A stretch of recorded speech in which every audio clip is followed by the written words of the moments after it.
आप सुन रहे हैं विविध भारती पिटारा।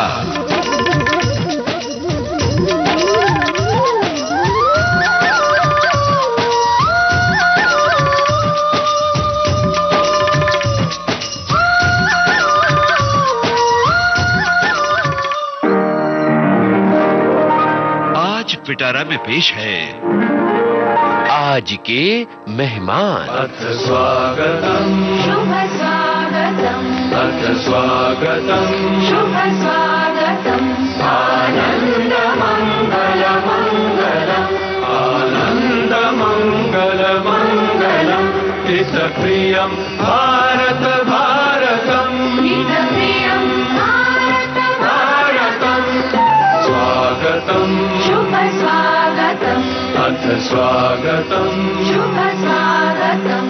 आज के मेहमान इस कार्यक्रम में आइए आज सुनते हैं अभिनेता सिद्धार्थ निगम से रेणु चतुर्वेदी की बातचीत।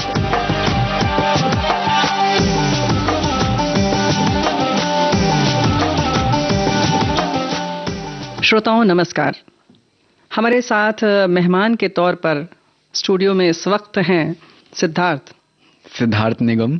क्या बात है सिद्धार्थ जी, स्वागत है सबसे पहले तो आपका कार्यक्रम में। Thank you so much ma'am, मुझे बहुत अच्छा लग रहा है यहाँ पे आके और आपसे बात करके। जी तो भाई श्रोताओं हम बता दें कि इन्होंने पहले से हमसे बात कर ली है, इसलिए उस बात की तारीफ कर रहे हैं। लेकिन फिलहाल श्रोताओं की तरफ से इस समय मैं आपसे बात करना चाहती हूँ कि बहुत सारी जिज्ञासाएं रहती हैं कि भाई हमने सिद्धार्थ निगम को क्यों बुलाया। तो श्रोताओं हम बता दें कि आपने अगर धूम 3 देखी है तो उसमें आमिर खान के बचपन के रोल में आपने इनको जरूर देखा होगा। साहिर और समर ये बने थे, और साहिर और समर ये कैसे बन गए, तो जब हमारे साथ सिद्धार्थ जी हैं तो इन्हीं से पूछ लेते हैं ये कैसे हो गया, अचानक आ गए कि कुछ बचपन से सपना देखा था, क्या हुआ, कैसे हुआ? वेरी ऑनेस्टली सबको पता है, मैं बहुत ऑनेस्ट आंसर देता हूँ। बचपन में ही मैंने एक सपना देखा था कि मैं अपने इंडिया को रिप्रेजेंट करूँगा all over the world. And आज भी मैं जो काम कर रहा हूँ एक्टिंग, तो मेरा एक यही सपना है कि मैं अपने इंडिया को रिप्रेजेंट करूँ all over the world with my work. पहले मैं जिम्नास्टिक्स करता था, मैं national level gold medalist gymnast हूँ और अपने नेशनल्स के लिए जिम्नास्टिक्स खेलता था। एंड आफ्टर दैट मुझे एक अपॉर्चुनिटी मिली, मुझे एक ऐड मिला। जैसे ही मैंने वो ऐड किया, जैसे वो ऐड लाइव आया तो मुझे यशराज ने अप्रोच किया, यशराज फिल्म से मुझे कॉल आया। एंड उसके बाद वहाँ मेरा ऑडिशन हुआ, मेरा लुक टेस्ट हुआ, वहाँ मेरा सिलेक्शन हुआ। तो आई थिंक धूम 3 मुझे कुछ ऐसे ही मिली कि मेरा एक जो प्रोसेस होता है, जैसे किसी को भी कोई प्रोजेक्ट मिलता है तो मुझे भी कहीं ना कहीं बॉर्नविटा ऐड देखने के बाद, मेरा काम देखने के बाद, मेरे लुक्स देखने के बाद उन्हें लगा कि मैं शायद उस कैरेक्टर के लिए कहीं ना कहीं फिट बैठता हूँ।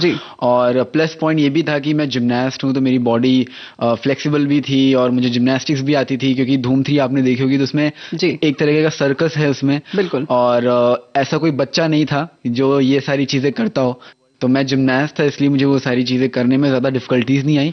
बट एक्टिंग मेरे लिए बहुत मुश्किल था क्योंकि मैंने अपनी लाइफ में अपना मुंह भी नहीं खोला है लोगों के सामने, बहुत शांत रहता था, सिर्फ प्रैक्टिस पे ध्यान देता था कि मुझे प्रैक्टिस करना है, मेडल लाना है और कुछ नहीं। मतलब जिम्नास्टिक के तौर पर आप चाहते थे कि मेडल लाना है? हाँ, मतलब मैं फोकसली अपना काम करता था, ज्यादा लोगों से बात नहीं करता था। मुझे लगता है कि मैं ज्यादा बात करूंगा तो मेरी एनर्जी वेस्ट होगी। इट्स बेटर कि मैं उस एनर्जी को अपने प्रैक्टिस में लगाऊं। और खास तौर से जिम्नास्टिक में बहुत ज्यादा अपने ऊपर ध्यान रखना, और मतलब हम लोग 8-8 घंटे प्रैक्टिस करते हैं एवरी डे, तो बहुत हार्डवर्क है जिम्नास्टिक्स में, इसलिए जिम्नास्टिक्स को मदर ऑफ ऑल स्पोर्ट्स भी कहा जाता है। तो इसीलिए पूरी एनर्जी उसी में लग जाती थी कि और चीजें करने के लिए ना ही टाइम था और ना ही एनर्जी थी। बिल्कुल। तो भाई ये तो बड़ी रोचक सी बात है। अब जाहिर है कि आगे की बात भी और ऐसे ही इंटरेस्टिंग रहेगी, बहुत रोचक रहेगी। लेकिन यहाँ क्या धूम 3 का गाना सुनते चलें या आगे बढ़ते हैं? जी नहीं, मैं तो चाहूंगा कि मेरा एक बहुत ही फेवरेट गाना है जो मैंने अपने धूम 3 के जो मेरा डायलॉग था उसमें बोला है, बंदे हैं हम उसके, हम पे किसका जोर, उम्मीदों के सूरज निकले चारों ओर। तो मैं चाहूंगा कि अगर ये गाना बजे तो लोग भी सुने और मैं भी सुनूंगी। ये मेरा गाना बहुत फेवरेट है। चलिए, तो आपको पसंद है तो हमें भी पसंद है और हमारे श्रोताओं को भी पसंद आएगा कि भाई आज के हमारे मेहमान की ये पसंदीदा और उनके डायलॉग का है। तो सुनते हैं ये गीत। आसमां की छत पे है अपनी दुनिया, खिलखिलाती जिसमें है अपनी खुशियाँ, चांद की झलने ले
गीत के बाद हम फिर से हाजिर हैं और आपको जैसा कि पता है कि आज के मेहमान में हमारे मेहमान हैं सिद्धार्थ निगम और धूम 3 में आपने देखा इनको, अभी गीत सुन लिया, लेकिन ये उससे पहले जिम्नास्ट रहे हैं और अभी हैं और ये आजीवन रहेंगे हमें लगता है। हमेशा जिम्नास्टिक्स मेरे ब्लड में है। तो चलिए वहां से शुरू करते हैं कि जिम्नास्टिक कैसे शुरू हुआ। जिम्नास्टिक की शुरुआत कुछ ऐसी हुई कि मतलब जो मम्मी मुझे बताती हैं कि मैं बहुत शैतान लड़का था, एक जगह बैठता नहीं था और बहुत मस्ती करता था। तो मम्मी को लगा कि इसको कोई ऐसा स्पोर्ट्स दिया जाए या इसको डाला जाए जहां पर इसकी ये सारी एनर्जी जो है ना अच्छी तरीके से यूज हो जी। और इसीलिए उन्होंने पता नहीं ऐसे बात करके उनको ऐसा स्पोर्ट्स दिखाई दिया कि ये जिम्नास्टिक्स जहां पर लोगों के पैरों को ऐसे चीरा जाता है, स्ट्रेचिंग की जाती है और देख रहे बच्चे रो रहे हैं वहां पे, तो सारे उधम होते हैं उसमें। सारे जितने भी उधम है सब वहां पे होते हैं जी। क्योंकि वहां बहुत हार्डवर्क है। स्टार्टिंग में तो पूरा एकदम फ्लेक्सिबिलिटी बढ़ाने के लिए बहुत खिंचाई होती है जी। तो मम्मी को लगा इसको यहीं पे डालते हैं, ये सुधर भी जाएगा और ये जितना बदमाश है ये यहाँ पे ही ठीक हो पाएगा। आई थिंक ये मम्मी का अच्छा डिसीजन था। मैं कहूंगा कि उन्होंने उस वक्त किस मोटिव से लिया हो, बट वो उनका कहीं ना कहीं अच्छा डिसीजन था कि उन्होंने मुझे जिम्नास्टिक्स में डाल दिया। वो तो अभी पता चलेगा जब आप बताएंगे कि आपकी शुरुआत में वहां से कितना भागने का मन करता था और कितना वहां रुकने का मन करता था। लेकिन श्रोताओं ये बड़ा अच्छा लग रहा है, बड़ी ईमानदारी से बता रहे हैं कि ये इनका कहना बिल्कुल नहीं था, मम्मी का कहना था ये बहुत शैतान थे। हाँ। है ना, आज तक इनको नहीं पता चला सिद्धार्थ को, है ना। हाँ, अब देखिए हम तो बच्चे थे, हम तो मतलब मस्ती करते थे, वो हमारा काम था, वो हम नहीं करेंगे तो कौन करेगा। बहुत बढ़िया, ये बात बिल्कुल सही है और ये बचपना आपके चेहरे पर अभी तक है, ये बहुत अच्छी बात है। तो जब शुरुआत हुई जैसे बता रहे हैं आपकी, बहुत खींचातानी और पूरी स्ट्रेचिंग होती है ठीक तरीके से, शरीर को बिल्कुल जैसे कहते हैं ना तोड़ दिया जाता है। तब कितनी बार आपको लगा कि आप टूट रहे हैं और कितनी बार आपको लगा कि आप बन रहे हैं कुछ? स्टार्टिंग के 6 महीने तो मुझे लग रहा था कि मैं क्या कर रहा हूँ और ये मेरे साथ क्या हो रहा है, क्योंकि सिर्फ पेन था और कुछ नहीं, मतलब बॉडी में पेन, स्ट्रेचिंग हो रही, हर जगह पेन था। तो मुझे लगता था कि ये क्या चीज है, ये मम्मी ने मुझे कहाँ डाल दिया। और मैं अपने हाथ देखता था तो मेरे हाथ ना फटे रहते थे, क्योंकि हम लोग बार में पुलअप्स करते थे तो मेरे हाथ फटना शुरू हो गए, हाथों से मेरे ब्लड निकलता रहता था। एंड जो मेरी रिस्ट है वो पूरी काली पड़ जाती थी, क्योंकि हम लोग ग्रिप पहनते थे, क्योंकि हमारी पूरी बॉडी यूज होती है उसमें जिम्नास्टिक्स में। तो कहीं ना कहीं मुझे लगता था कि ये मैं क्या कर रहा हूँ, इतना पेन है और आगे क्या है, इसका फ्यूचर क्या है। एंड देन स्टेट लेवल आया एंड स्टेट लेवल में मैंने परफॉर्म करा एंड मैंने कम से कम 8 सर्टिफिकेट जीते। क्या बात। हाँ, तो मुझे जब वो एक मेरी लाइफ की पहली अचीवमेंट थी वो, जब मैंने वो सर्टिफिकेट्स जीते और फिर जब दुनिया से लोग प्रेज कर रहे थे, मम्मी आई तो मम्मी को तारीफ कर रहे, आपके लड़के ने बहुत अच्छा किया, हाँ ये जीता है, तो मुझे वो बहुत अच्छा लगा जी। एंड मुझे लगा कि आई थिंक ये जो मैंने हार्डवर्क किया और ये जो मेरा एक परिश्रम था, ये कहीं ना कहीं ऐसे जाके एंड होगा। तो मुझे लगता है कि मैं और हार्डवर्क करूंगा और मेहनत करूंगा तो आई थिंक मैं अपने जो लोग एक्सपेक्ट कर रहे हैं कि अच्छा जिम्नास्ट बने और अपने नेशन के लिए खेले, तो मुझे फिर एक वो थॉट आ गया और फिर जिम्नास्टिक्स मेरा पैशन बन गया, क्योंकि जिम्नास्टिक्स ने मुझे बहुत कुछ दिया है, डिसिप्लिन, फोकस, मैनर, एवरीथिंग। क्या बात है। और बॉडी। वाह वाह वाह, क्या बात है। ये बताइए कि जिस समय की आप बात कर रहे हैं, जिस समय आपको 8 सर्टिफिकेट मिला या 6 महीने का वो जो दौर था आपका, उस समय आप किस शहर में थे और आपकी उम्र क्या थी?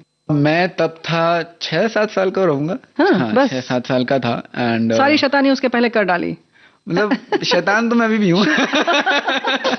मस्ती तो अभी भी करता हूँ, तो वो तो मैंने कभी नहीं रोकी। एंड मैं 6-7 साल का था जब मैंने जिम्नास्टिक शुरू करी और प्रयागराज, वहां से मैंने जिम्नास्टिक शुरू करी। तो वहां पर जब आप ट्रेनिंग ले रहे थे तो जो शिक्षक थे, आप प्रशिक्षक थे जी, उनसे कितनी डांट पड़ती थी? डांटते नहीं थे, बिल्कुल अच्छा? मारते थे। क्या बात है। हाँ, वहाँ पे डांट से कुछ नहीं होता था। हम जैसे लोग को मारना ही पड़ता था। तो बहुत मार खाई है, बहुत डंडे खाए हैं, मम्मी से बहुत मार खाई है, झाड़ू, पोछा, बर्तन क्या नहीं छोड़ा। तो मतलब सब खाते हैं, आई थिंक ऐसा नहीं है। और खाना भी चाहिए, कहते हैं ना बचपन में मार वार खा के आप सुधर जाओ ताकि बड़े होते तक आप सुधर जाते हैं। बिल्कुल। तो मेरे साथ वही हुआ है कि मैं बड़ा होते होते सुधर गया। बिल्कुल, सोना तपता है तब निखरता है। हाँ, और यूं ही नहीं, 8 कोयले की खान से हीरे को निकालना वाला क्या बात है। बिल्कुल सही बात है। तो ऐसे ही हुआ है मेरे साथ, बहुत मार खाई है, टीचर्स ने बहुत मारा है, तब जाके ऐसे स्ट्रांग बना हूं। और अभी तो मैं गांव जाता हूँ तो मुझे आयरन मैन बोलते हैं। हाँ, कि अरे इसकी लोहे की बॉडी है, आयरन मैन है हमारा ये। क्या बात है। गली गली तेरी लाज जली, जियो रे बाहुबली,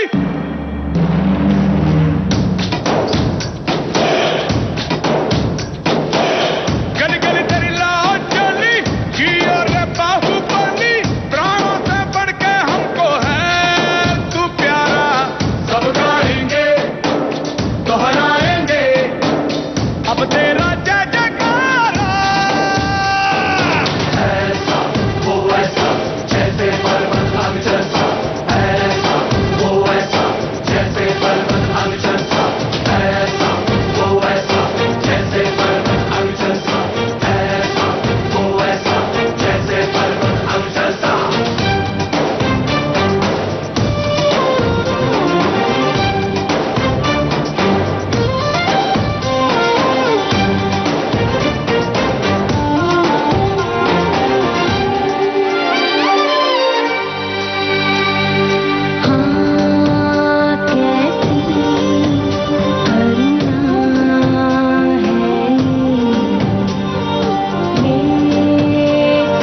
गीत के बाद हम फिर हाजिर हैं और दोस्तों हम बात कर रहे हैं सिद्धार्थ निगम जी से। जब आपने बताया कि ये 8 सर्टिफिकेट मिले तो जाहिर है कि बहुत फक्र हुआ होगा, घर वालों को तो हुआ, मम्मी को भी हुआ होगा, तो खुद आपको भी अच्छा लगा। लेकिन उसके बाद की यात्रा कैसी रही और फिर आप खुद बताएं कि कितने वर्ष आप चैंपियन रहे और नेशनल, इंटरनेशनल या स्टेट लेवल के, कैसे ये यात्रा? वक्त आया था जब मेरा पूरा घर अगेंस्ट हो गया था, अच्छा। Except my mom. अच्छा। हाँ, क्योंकि मेरी हालत ऐसी रहती थी, हमारे हाथ फटे रहते थे, खून निकलता रहता था एंड बहुत हार्ड वर्क था। तो जो मेरे घर में थे सब ऐसे थे कि ये क्या करवा रही है, मतलब क्या होगा इससे, और खेल है ये, खेल में क्या ही फ्यूचर है, ऐसा आपको पता ही होगा, ऐसा बोलते हैं इसको पढ़ाई कराओ, तो खेल में कुछ नहीं रखा, कुछ निश्चित नहीं रहता है जी। हाँ, तो वहाँ मेरी मम्मी ने एक बहुत अच्छा स्टैंड हमेशा लिया कि मेरा बेटा है, मुझे पता है मैं क्या करवा रही हूँ। क्या बात है। आज के टाइम पे अगर वो ये दर्द सह लिया तो आई थिंक आगे चल के वो इसकी वैल्यू भी करेगा और आगे इसका कुछ अलग ही फ्यूचर होगा, जो आई थिंक मेरी मम्मी ने देखा होगा, जो मैंने भी नहीं देखा, ना ही मेरे फैमिली में किसी ने देखा। तो मम्मी बोलती थी कि या तो ये ऐसे ही पड़ा रहेगा दर्द में, या तो ये इस दर्द को सह के अपने आप को और मजबूत बनाए, कुछ बन जाएगा। तो मम्मी ने कभी मुझे हारने नहीं दिया और मम्मी ने हमेशा मुझे मोटिवेट किया कि कुछ करना है। इसीलिए मैं जिम्नास्टिक्स कभी छोड़ा नहीं और मैं करता गया एंड देन गोल्ड मेडल्स लाना शुरू करे जी। तो हर जगह सिर्फ मेरा ही नाम था एंड उसके बाद मुझे एड्स मिले। तो कहीं ना कहीं मैं कहूंगा कि जो मेरी सक्सेस है उसमें पूरी मेरी मम्मी का हाथ है। जी हाँ, बिल्कुल। तो उन्हें पूरे विविध भारती परिवार की ओर से ढेर सारी बधाई देते हैं ऐसी माँ को। और यहाँ से इस मंच से जरूर कहना चाहेंगे उन माँओं के लिए भी जो कभी कभी विचलित हो जाती हैं, तो भाई इसी तरह से धैर्य बना के रखेंगी तो जैसे कि सिद्धार्थ ने कहा कि कोयले की खान से हीरा निकलता है, तो ऐसा हीरा निकलेगा और हमारे सामने है। ये जो आपने सिद्धार्थ जी स्वर्ण पदक की बात की, थोड़ी उनकी संख्या और कैसे राज्य स्तर और फिर राष्ट्रीय स्तर पर, अंतर्राष्ट्रीय स्तर पर आप छाते गए, जरा उसकी यात्रा बता दें। अगर संख्या की बात की जाए तो नहीं पता। नहीं बहुत मेहनत से जीतते थे तो इसलिए पता है। मैं 2009 से 2015 तक मैंने बहुत सारे मेडल्स जीते हैं। इवन 2015 में मैंने 7 स्वर्ण पदक जीते एक साथ। ओहो। हाँ, 7 गोल्ड मेडल्स, ऑलराउंडर चैंपियन। 2014 में भी मैं ऑलराउंडर चैंपियन बना और उस वक्त मैंने 2 सिल्वर, 2 ब्रॉन्ज, 2 गोल्ड जीते एंड बहुत सारे मैंने स्कूल नेशनल्स खेले हैं जिसमें मैंने बहुत सारे मेडल्स जीते हैं। तो अगर इन टोटल बात की जाए तो 50-60 के अबव है, 50-60 से भी ज्यादा है आपके पास पदक, और जिसमें से जी 20-25 के ऊपर स्वर्ण पदक है। क्या बात है, क्या बात है, वाह वाह वाह। मतलब हम लोगों को तो केवल सुनकर मजा आ जाता है और आपको मिला है तो जाहिर है कि आपकी भी बातें बिल्कुल खिल गई होंगी। और बताते वक्त बहुत खुशी होती है जब आप आप साल भर मेहनत करते हैं एंड देन जब आप ऐसे नंबर 1 पे खड़े होते हैं जी, वो अलग ही फीलिंग है, वो बहुत ही सीना मतलब अंदर से चौड़ा हो जाता है कि हाँ मैंने कुछ किया है। तो ये जो सीना चौड़ा होने वाली बात है, तो राष्ट्रीय चैंपियन आप कितने वर्ष रहे, कब तक रहे, ये हमारे श्रोताओं को बता दें। मैं 2015 तक, उसके बाद किस सन से? अच्छा, 2010 से 2015 तक लगातार आप रहे। और उसके बाद मैंने जिम्नास्टिक्स मुझे थोड़ा छोड़ना पड़ा।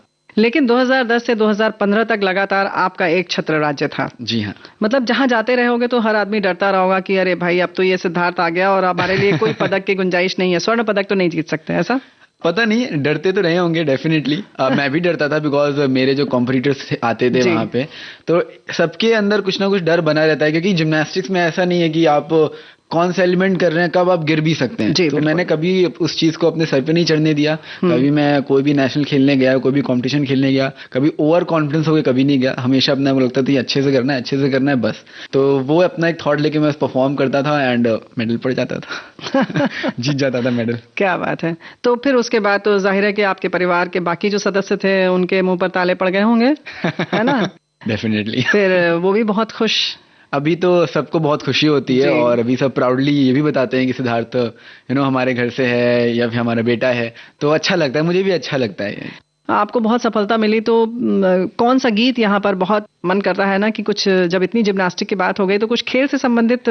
जिम्नास्टिक्स एक ऐसा स्पोर्ट्स है जो ऑल ओवर द वर्ल्ड है जी, और हमारे इंडिया में जिम्नास्टिक्स धीमे धीमे ग्रो भी कर रहा है। जी हाँ, जिम्नास्टिक्स की अगर मैं बात करूं और जिम्नास्टिक्स से रिलेटेड कोई गाना हो जो कि जितने भी स्पोर्ट्स पर्सन हैं उन्हें मोटिवेट करता है जी, वो है चक दे इंडिया। मुझे लगता है कि चक दे इंडिया जब बजता है तो वो एक अंदर एक फील आती है जी कि हाँ अपना बेस्ट परफॉर्म करना है और बेस्ट देना है। तो I think Chak De India best रहेगा अगर आप मेरे लिए गाना बजा दें। श्योर।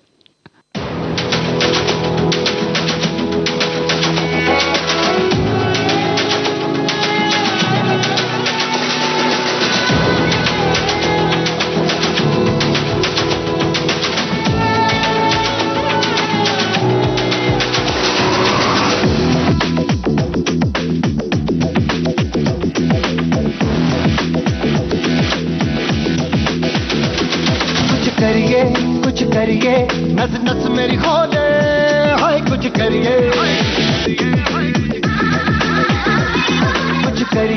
कुछ करिए, बस बस बड़ा बोले, अब कुछ करिए। ओ कोई तो चल सिद्ध फड़िए, तू बेतरिए या मरिए, हाय कोई तो चल सिद्ध फड़िए, तू बेतरिए या मरिए। चक दे चक दे गिल्लिया, चक दे चक दे गिल्लिया, चक दे चक दे गिल्लिया, चक दे चक दे गिल्लिया।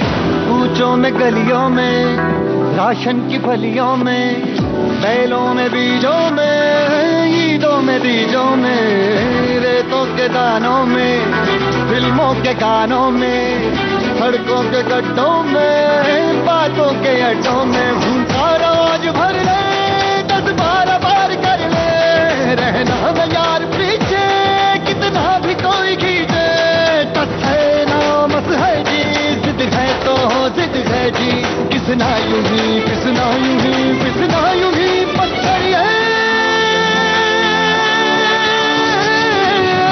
कोई तो चल सिद्ध फड़िए, तू बेतरिए या मरिए, हाय कोई तो चल सिद्ध फड़िए, तू बेतरिए या मरिए। चक दे चक दे गिल्लिया, चक दे चक दे गिल्लिया, चक दे चक दे गिल्लिया, चक दे चक दे गिल्लिया।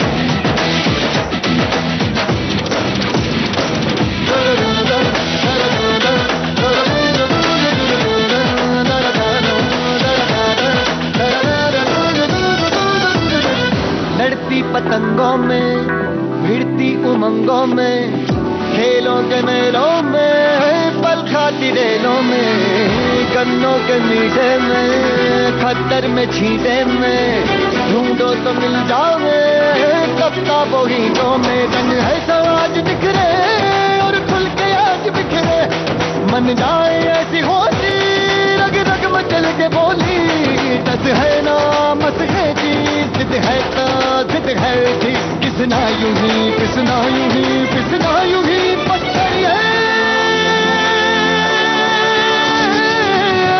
कोई तो चल सिद्ध फड़िए, तू बेतरिए या मरिए, हाय कोई तो चल सिद्ध फड़िए, तू बेतरिए या मरिए।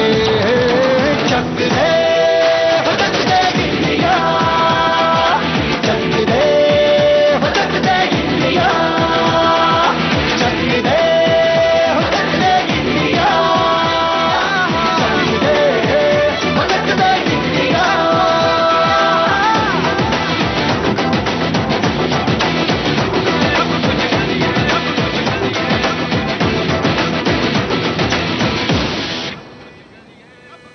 गीत के बाद हम फिर हाजिर हैं और दोस्तों हम बात कर रहे हैं सिद्धार्थ निगम जी से। सिद्धार्थ निगम जी ने अभी तक तो अपने जिम्नास्टिक होने की जो यात्रा थी उसके बारे में चर्चा की और किस तरह से इनको मिला एक विज्ञापन और उसके बाद फिल्म में आमिर खान के बचपन की भूमिका आपने निभाई जी। और लोगों को पसंद आई। सीधे यशराज फिल्म से नाम आना बड़ी बात। बहुत बड़ी बात है तो। लेकिन एडवर्टीजमेंट कैसे मिला आपको? मैं नेशनल खेलने गया था एंड वहाँ पे एक कंपनी थी जो आई थी जी। एंड उन्होंने कम से कम नहीं तो हजारों बच्चों का ऑडिशन लिया था जी। एंड मेरा ऑडिशन नहीं था। अच्छा। तो जो मेरे कोच थे वो द्रोणाचार्य वॉडी हैं, वो मुझे बहुत मानते थे और मैं एक अच्छा जिम्नास्ट भी था। उन्होंने बोला कि बेटा तू आ जा, ऐसे ही आ जा, यहाँ पे कंपटीशन चल रहा है। तो मैं तब 6th स्टैंडर्ड में था आई थिंक, तो मेरा यूनिट टेस्ट चल रहा था। अच्छा। हाँ, लेकिन हमारे में था कि सर ने बोल दिया बस आगे कुछ नहीं, जाना है। तो सर ने हमें बोला कि आना है, तो मैंने कहा कंपटीशन है, जाना ही पड़ेगा, वो मैं नहीं छोड़ता। मैं अपना टेस्ट छोड़ के चला आया और दिल्ली में ऑडिशन हुआ, वहाँ पे सबने दिया और मेरा नाम कहीं नहीं था। मैं बस ऐसे घूमने के लिए, सर ने बुला लिया था कि घूमने आ जाओ, हॉस्टल में रहते थे हम लोग और वहाँ पे कुछ ऐसा होता नहीं था, टीवी फोन कुछ नहीं था, ऐसे ही बोला कि चलो आ जाओ, थोड़ा माइंड भी फ्रेश हो जाएगा, घूम भी लोगे।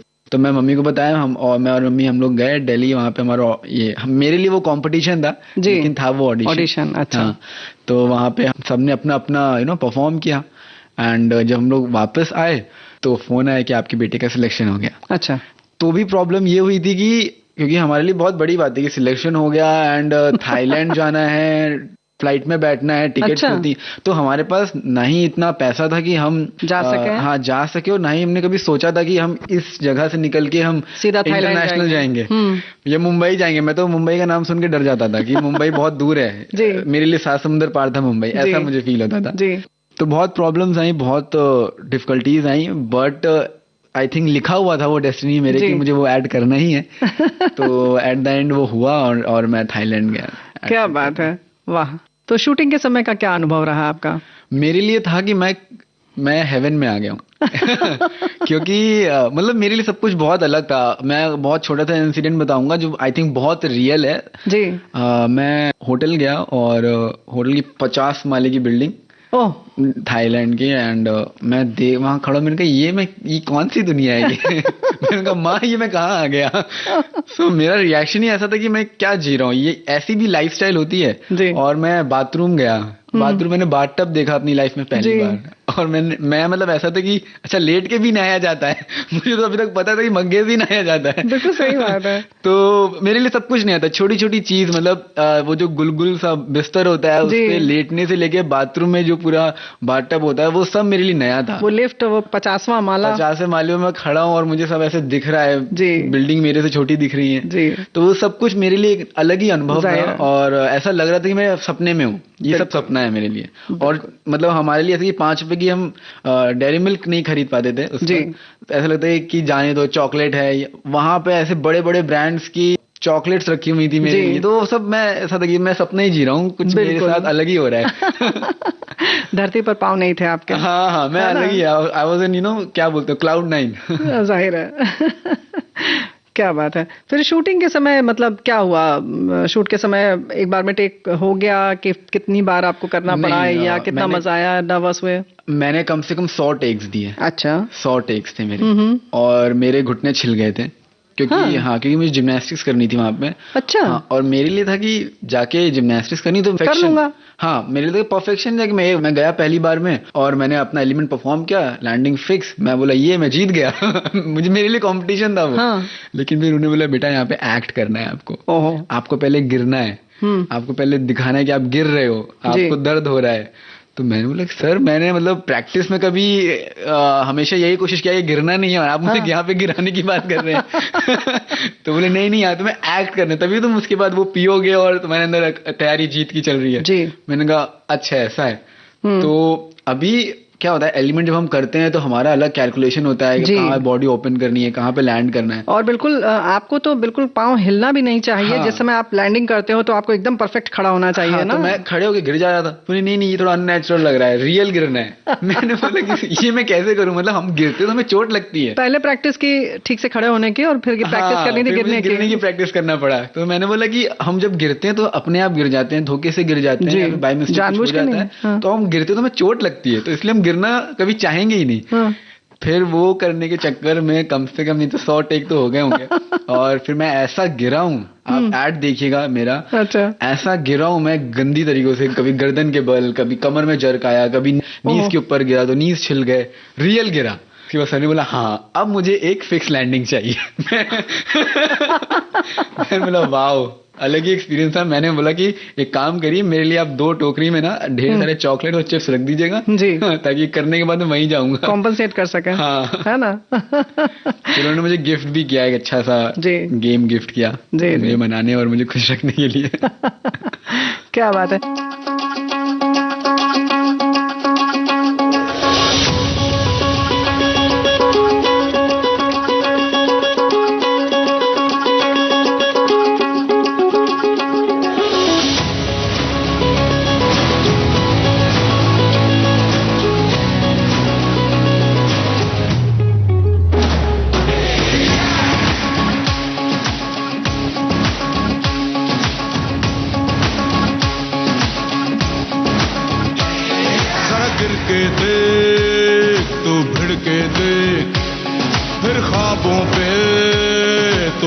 के देख, जरा गिर के देख, तू भिड़ के देख, फिर ख्वाबों पे तू मिट के देख, मैदान भी होगा तेरा, तू हक से मान, लगा मिट्टी माथे, लगा मिट्टी माथे, लगा मिट्टी माथे, और ले छलांग, और ले छलांग, और ले छलांग,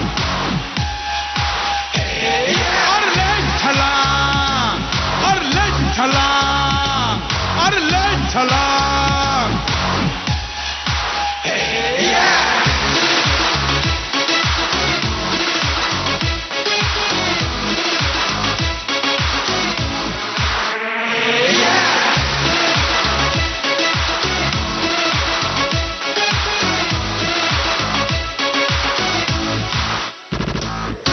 लिखी है जो हाथों पर वो बस लकीर है,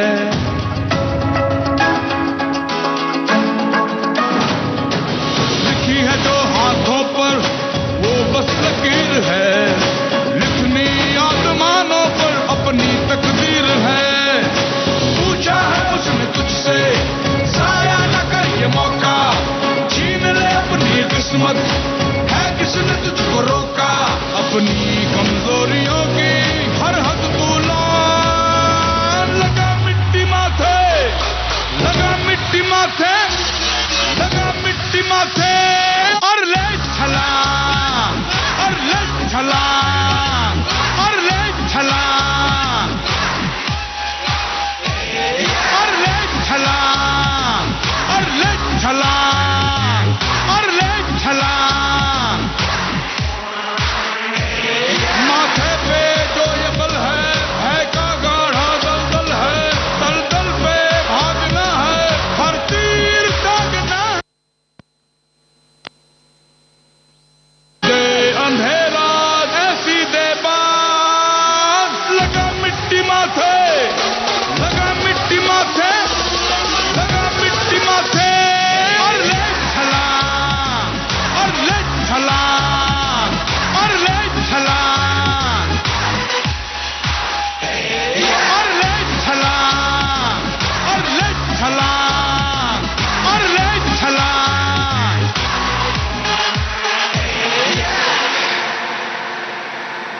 दोस्तों, हमारे मेहमान हैं सिद्धार्थ निगम। उस समय क्या निर्णय लिया कि आगे विज्ञापन करना है या नहीं करना है? नहीं, उस वक्त तो मैं उस स्टेट पे नहीं था कि मैं ऐसा कोई डिसीजन लूं कि अब मुझे यही करना है, जी। बिकॉज वो एक मुझे मिल गया, एक एड मिल गया था, तो वो मैंने किया, एंड देन मैं वापस अपना जिम्नास्टिक्स करना शुरू कर दिया।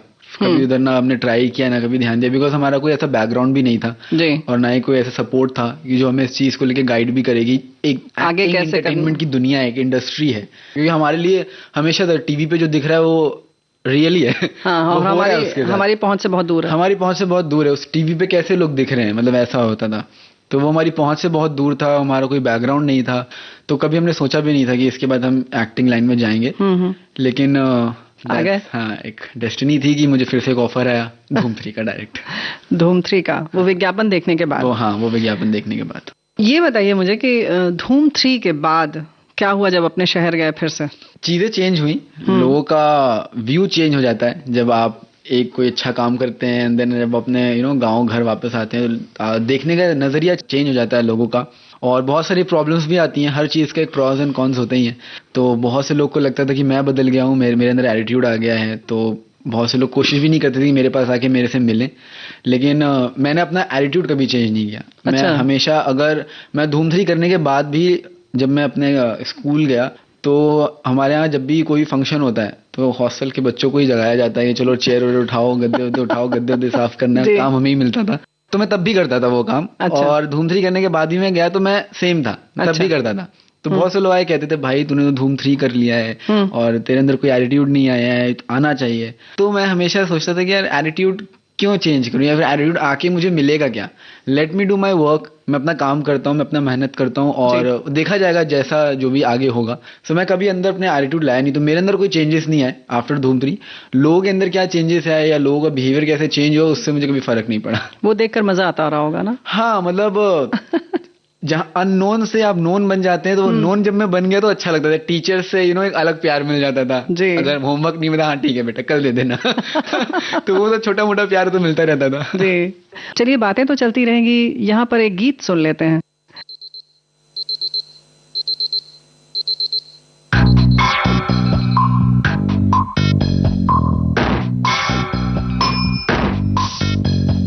कसके जूता कसके बेल्ट, खोस के अंदर अपनी शर्ट, मंजिल को चली सवारी, कंधों पे जिम्मेदारी।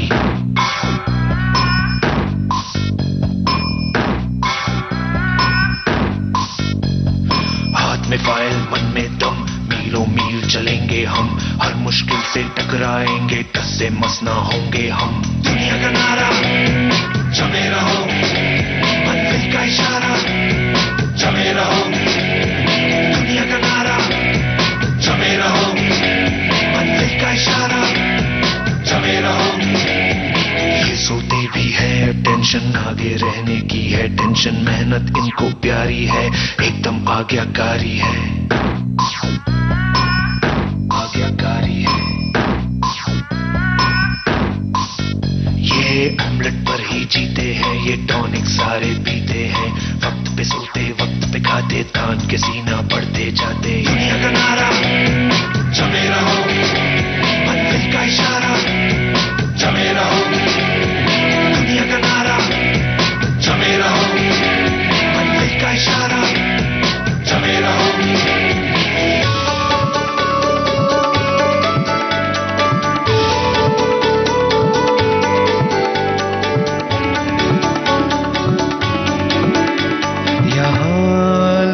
अंदाज है जैसे छिड़ता कोई साज है, हर काम को टाला करते हैं, ये सपने पाला करते हैं।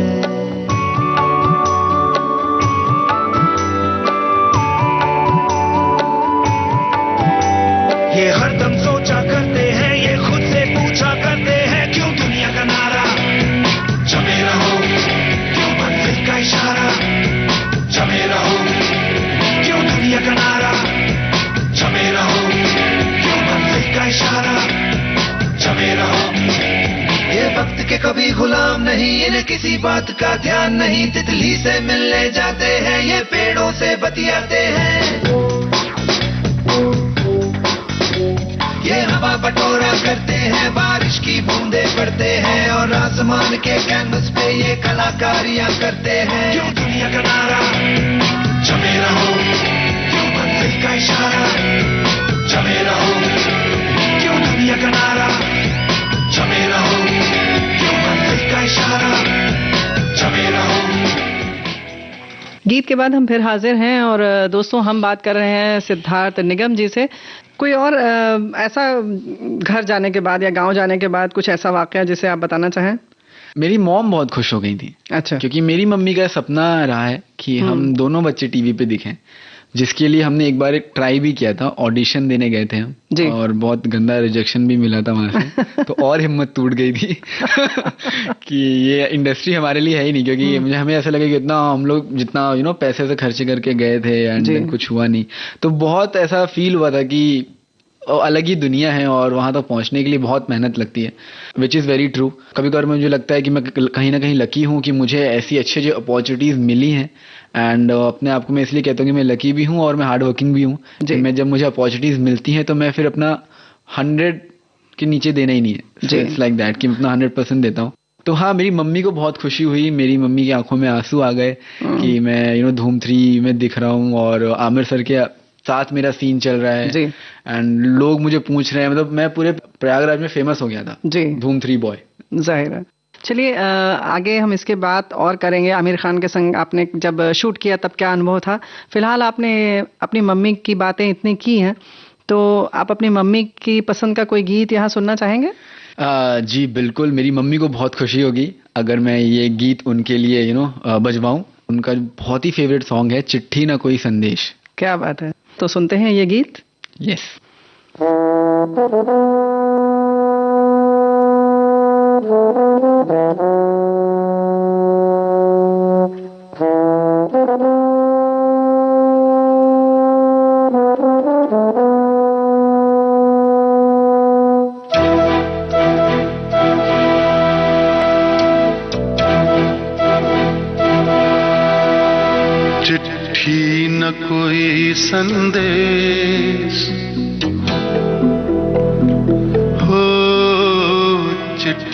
न कोई संदेश, जाने वो कौन सा देश जहां तुम चले गए। चिट्ठी न कोई संदेश, जाने वो कौन सा देश जहां तुम चले गए।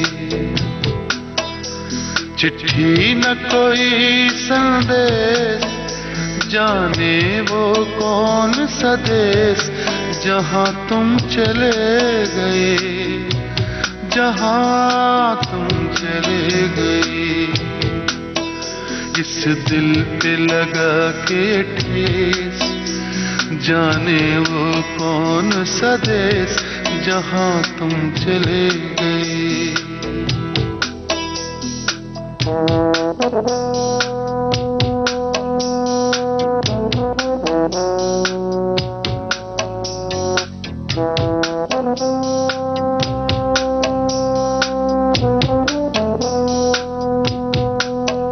एक आह भरी होगी, हमने न सुनी होगी, जाते जाते तुमने आवाज तो दी होगी। हर वक्त यही है गम, उस वक्त कहाँ थे हम, कहाँ तुम चले गए। चिट्ठी न कोई संदेश, जाने वो कौन सा देश जहां तुम चले गए, जहां तुम चले गए। इस दिल पे लगा के ठेस, जाने वो कौन सा देश जहां तुम चले गए।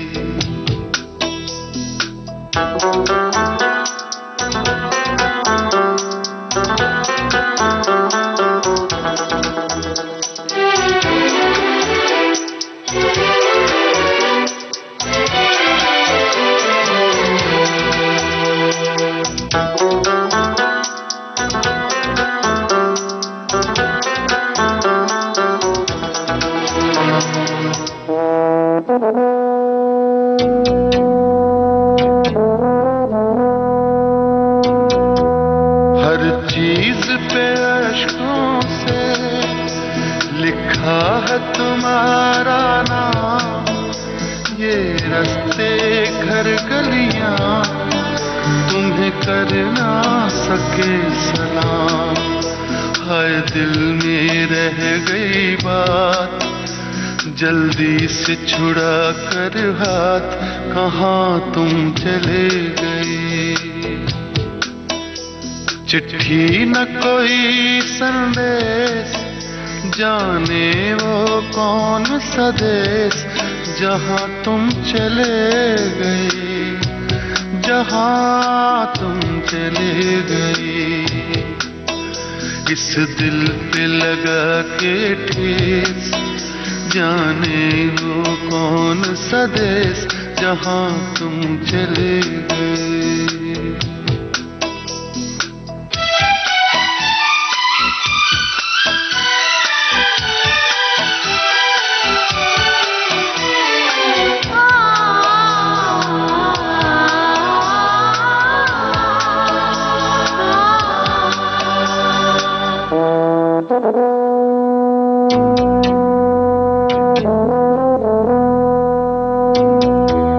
अब यादों के कांटे इस दिल में चुभते हैं, ना दर्द ठहरता है, ना आंसू रुकते हैं। तुम्हें ढूंढ रहा है प्यार, हम कैसे करें इकरार कि हाँ तुम चले गए। चिट्ठी न कोई संदेश, जाने वो कौन सा देश जहां तुम चले गए, जहां तुम चले गए। इस दिल पे लगा के ठेस, जाने वो कौन सा देश जहाँ तुम चले गए।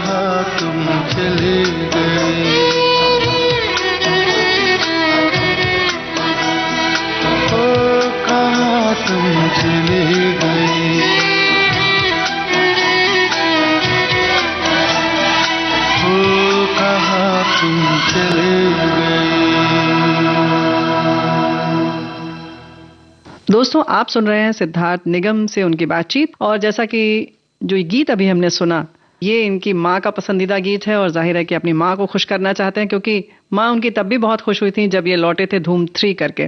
तो अच्छा, ये बताइए कि धूम 3 करके जब लौटे तो प्रयागराज में सब लोग जानने लगा, आप धूम 3 बॉय के नाम से प्रसिद्ध हो गए। तो कुछ कहीं कोई फंक्शन में बुलाया जाता रहा होगा बार बार आपको, क्या किया? अरे होता नहीं है कि जब आप थोड़ा नून बन जाते हैं तो फिर थोड़ा नहीं, आप तो बहुत नून बन गए ना। हाँ, मतलब मैं नून बन गया वहाँ पे, तो फिर बहुत सारे कॉन्टैक्ट्स एंड कनेक्शन लोग बनाने लगते हैं। सब रिश्तेदार हो जाते हैं। सब फिर हाँ, सब आने लगते हैं कि हाँ ये हमारे हम जानते हैं। पहले कोई नहीं जानता था। क्या बात है। तो ऐसा तो होता ही है जी। तो मम्मी को बहुत सारे कॉल्स आते थे, अरे हमारा बेटा कैसा है, यहाँ आज फंक्शन है, चलते हैं। तो एक मुझे इंसिडेंट याद है मेरे साथ, बहुत अच्छा भी हुआ था और कहीं ना कहीं मेरे लिए कहीं ना कहीं वो था कि ये क्या कर दिया मैंने, गलती कर दी जो कभी करूंगा नहीं। जी। एक इवेंट में गया था मैं, एंड वहाँ पे बहुत बड़ा फंक्शन था, सब लोग आए हुए थे, पूरा मतलब माहौल बन जाता। हाँ, माहौल बना हुआ था। तो वहाँ पे मुझे बुलाया गया कि धूम 3 का लड़का है, नाम रोशन कर रहा है, ये वो, मुझे सम्मान किया गया। तो बहुत अच्छा लगा मुझे, मेरा वहाँ पे सम्मान हुआ, सब लोग मुझे जान रहे हैं, पूछ रहे हैं, मेरी मम्मी का सम्मान किया सब लोगों ने। एंड फिर वहाँ मैंने डांस किया, एक्शन किया, सब तालियां बजा रहे हैं। और अचानक से ऑडियंस में से किसी का एक वो आता है, क्या कहते हैं, ऑफर कह सकते हैं या फिर डिमांड, रिक्वेस्ट। हाँ, रिक्वेस्ट आती है जी कि हम चाहते हैं कि सिद्धार्थ सिंगिंग भी करें। अच्छा। तो मैं भी जोश में था, मैंने कहा हाँ मेरा गाना है, बंदे हैं उसके। छोटे भी थे आप बहुत? मैं छोटा भी था और मुझे गाना पसंद था बचपन से। एकदम मैं धूम 3 करी थी तो मैंने वो गाना शुरू कर दिया। मैंने बोला हाँ मैं गाऊंगा। तो पीछे से ना एक जो म्यूजिशियन थे, उन्होंने गाना हल्का सा बजा दिया। अच्छा, वही गाना? हाँ, और मुझे नहीं पता था कि उन्होंने बजा दिया, और मुझे लगा आप तो गा रहे थे।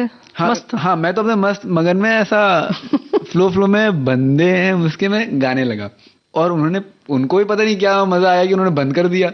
अच्छा, और मैं चिल्लाए जा रहा हूँ बंदे, एकदम फटी आवाज में बेसुरा, कोई सुर कोई ताल नहीं, कुछ नहीं। मैं गाया जा रहा हूँ और तालियां खूब बज रही हैं। अचानक से 10 सेकंड के बाद जब मैंने गाना शुरू किया, सबकी तालियां बंद हो गई और सब ऐसे ना लग रहा है उनको किसी ने थप्पड़ मारा हो। अच्छा। सब बैठे हुए हैं ऐसे कि क्या, और मैं देख रहा हूँ सब शांत क्यों हो गए। मैं चुप हो गया। मम्मी भी देख के सर पटक रही, क्या कर दिया इसने। तो वो मेरे लिए बहुत एम्बैरेसिंग मोमेंट था। मेरा पहला इवेंट था जहाँ मुझे सम्मान किया जा रहा है, और वहां पे जाके मैंने अपना पोपट करवा लिया। फिर संभाला कैसे उसको? संभाला कुछ या कुछ? हाँ, तुरंत मैंने डांस किया वहां पे। अच्छा। तो सब नॉर्मल हो गया। अच्छा। यार छोटा था तो मेरे बच्चे ने गाना गा दिया, बट इतना गंदा गाना गाया कि दोबारा हिम्मत नहीं की मैंने गाना गाने की। इसलिए इतने सालों बाद फिर से मैंने मेहनत करी है और थोड़ी हिम्मत करी है गाना गाने की। हाँ। और अभी आपने देखा मैंने अपना गाना ही लॉन्च किया, तुम मिली। जी। अब जाके हिम्मत करके मैंने ये गाना गाया है, और मैं चाहता हूँ कि ये गाना अच्छे से लोग सुने और अच्छे फीडबैक आए। बिल्कुल आएंगे, क्योंकि अब आपने उस चीज के लिए काम किया है। उस समय तो आप जाहिर है कि आप सिर्फ एक्टिंग के लिए गए थे और इसी के लिए आपने सब किया था। और एक बच्चे के साथ जैसा होता है, जोश में, बड़े खुशी में, और आप मस्ती में थे, तो वो अंदाज और वो समय अलग होता है ना। बिल्कुल अलग होता है। लेकिन मुझे म्यूजिक बहुत पसंद थी बचपन से ही। मुझे गाना सुनना और गाना भी बहुत पसंद था। भले नहीं गा पाता था, लेकिन पसंद जरूर था। भाई प्रयागराज के हैं, वहां से बहुत बड़े बड़े आर्टिस्ट निकले हैं। पंडित हरिप्रसाद चौरसिया जी हैं वहां से। एक इंसिडेंट याद आ गया इससे मुझे, धूम 3 का ही इंसिडेंट है। जब प्रीमियर करते हैं जी, तो हम सबको बुलाया गया था रिलीज होने से पहले स्क्रीनिंग के लिए। तो हम सब गए हुए थे, एंड वहां पे मैं अमिताभ बच्चन सर से मिला था। वाह।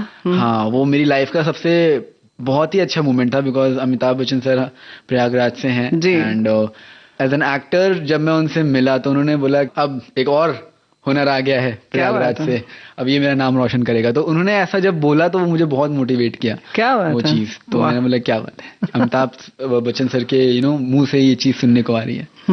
आपका नाम निकल जाए वही बहुत है। वही मेरे लिए बहुत था। मेरे पूरे घर में मतलब मैंने धूम 3 की थी, उससे बड़ी बात थी कि अमिताभ बच्चन सर ने मेरे लिए बोला वो बहुत बड़ी बात थी। बहुत बड़ी बात थी, बिल्कुल सही है आपने कहा। और वाकई ये तो बहुत फक्र की बात है, उसके लिए ढेर सारी बधाई आपको। और यूं जैसे उन्होंने कहा कि आप फिर से उनका नाम रोशन करेंगे, तो उम्मीद है कि आप करेंगे। अभी तो बहुत कम उम्र है आपकी। जी नहीं, मैं प्रयागराज का, अपने देश का नाम रोशन करूंगा। बिल्कुल।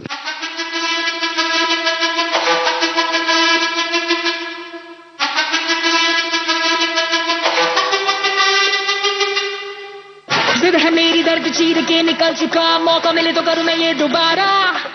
जुनू के आग में उबलती मेरी कोशिशों को चाहिए ना कोई और सहारा।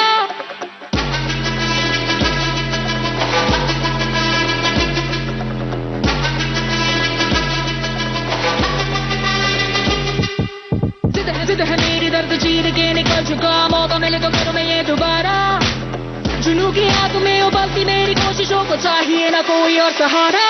जग्गा जित्तिया ते मिलन बधाइयां, जग्गा जित्तिया, जग्गा जित्तिया ते मिलन बधाइयां, जग्गा जित्तिया, जित्तिया ते मिलन बधाइयां के आया है फतेह करके सूरमा। सूरमा के माने है जम्मिया एक सूरमा, सूरमा सूरमा सूरमा।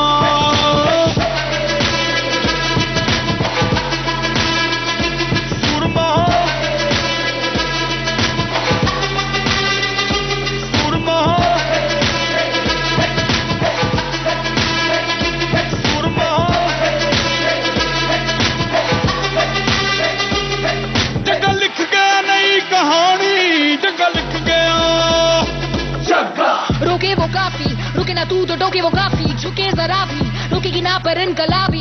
मन है राजी, डरना क्यों अब अपनी बारी, मार ही लेंगे अब तो बाजी। जग्गा लिख गया नई कहानी, जग्गा लिख गया, जग्गा जित्तिया ते मिलन बधाइयां, जग्गा जित्तिया, जित्तिया ते मिलन बधाइयां के आया है फतेह करके सूरमा। सूरमा के माने है जम्मिया एक सूरमा, सूरमा सूरमा सूरमा।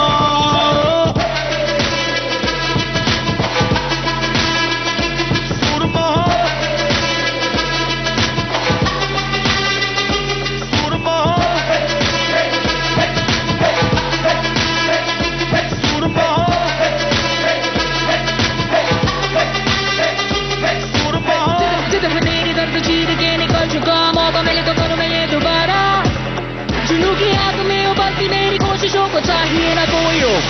जगे दा जोश तूफानी, जगे नू चढ़ी जवानी, ओ जग्गा सुन न किसी की, के जग्गा कर मनमानी।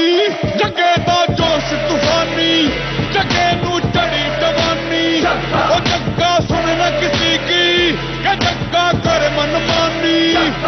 जग्गा जित्तिया ते मिलन बधाइयां, जग्गा जित्तिया, जग्गा जित्तिया ते मिलन बधाइयां, जग्गा जित्तिया।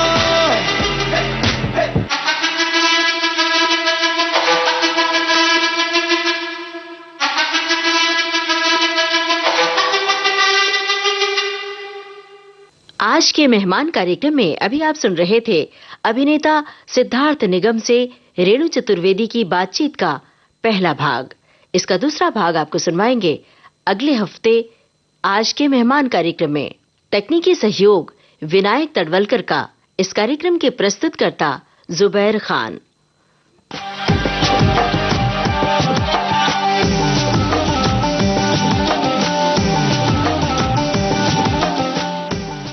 आज पिटारा लाया था आज के मेहमान। आप और हम अब मिलेंगे अगले हफ्ते आज ही के दिन, मगर पिटारा तो भाई हर रोज खोला जाता है। कल भी खोलिए, रोज खोलिए और सुनिए पिटारा पिटारा पिटारा।